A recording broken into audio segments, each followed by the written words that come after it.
Assalamualaikum warahmatullahi wabarakatuh. Halo semuanya, kami dari kelas 11 MIPA 7 dengan anggota kelompok yaitu Muhammad Dimas, Putri Amalia, Silmi Maulani Rohman, dan saya, Zahira Nurul Hanifah, akan membawakan materi tentang APBN atau Anggaran Pendapatan dan Belanja Negara.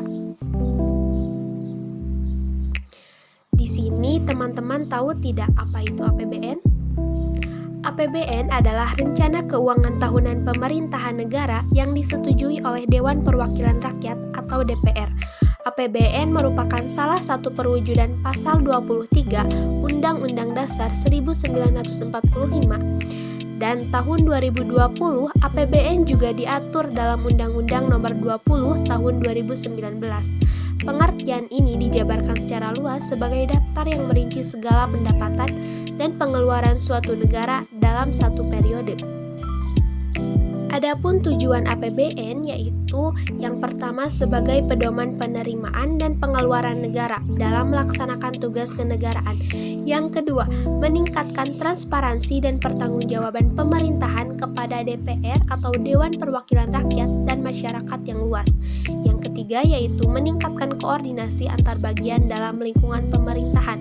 Yang keempat, membantu pemerintah mencapai tujuan fiskal, di mana tujuan fiskal ini adalah APBN bisa mengontrol pemasukan dan pengeluaran negara agar mencapai tujuan ekonomi negara yang lebih baik. Dan tujuan yang kelima yaitu memungkinkan pemerintah memenuhi prioritas dalam belanja. APBN memiliki 6 fungsi, diantaranya 1. Fungsi alokasi. Fungsi ini bertujuan untuk membagi proporsionalitas anggaran dalam melakukan pengalokasian pembangunan dan pemerataan. Fungsi ini juga anggaran negara harus terarah untuk memangkas pengangguran, mengurangi pengangguran dan inefisiensi dalam sumber daya dan menambah daya guna perekonomian. Yang kedua, fungsi distribusi. Sesuai dengan namanya, fungsi ini bertujuan untuk penyaluran dana kepada masyarakat berdasarkan alokasi yang sudah ditetapkan. Diharapkan, kebijakan dalam anggaran negara harus lebih teliti terhadap rasa pantas dan keadilan. Fungsi ini juga berguna untuk mencapai sama rasa dan sama rata antar wilayah dan daerah. Yang ketiga, fungsi stabilisasi. Fungsi stabilisasi bermakna bahwa anggaran negara berfungsi untuk menjaga keseimbangan antara masyarakat melalui intervensi guna mencegah inflasi. Yang keempat, fungsi otoritas. Fungsi otoritas ini mengandung artian bahwa anggaran negara adalah tonggak atau pelaksanaan pendapatan dan belanja dalam setiap tahunnya. Yang kelima, fungsi perencanaan. Perencanaan APBN berfungsi untuk mengalokasikan sumber daya sesuai dengan apa yang sudah direncanakan setiap tahunnya. Dan terakhir, fungsi regulasi. Fungsi regulasi APBN digunakan untuk mendorong kebutuhan ekonomi suatu negara dan bertujuan jangka panjang untuk meningkatkan kemakmuran rakyat. Selanjutnya ada prinsip dalam penyusunan APBN yang terdiri dari 5 poin. Dan poin pertama adalah tabungan selalu meningkat. Kedua, asas berimbang dan dinamis.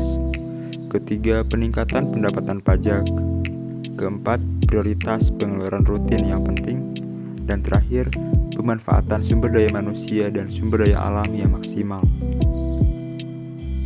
Asas APBN. Yang pertama yaitu asas anggaran surplus. Pemerintah memberlakukan anggaran dengan pendapatan lebih besar dari belanja negara, I lebih besar daripada E. Yang kedua yaitu asas anggaran defisit. Pemerintah memberlakukan anggaran dengan pendapatan lebih kecil dari belanja negara, I lebih kurang dari E. Yang ketiga yaitu asas anggaran berimbang. Pemerintah memberlakukan anggaran dengan pendapatan sama dengan belanja negara, I sama dengan E. Yang keempat yaitu asas anggaran dinamis, jumlah anggaran dari tahun ke tahun semakin besar.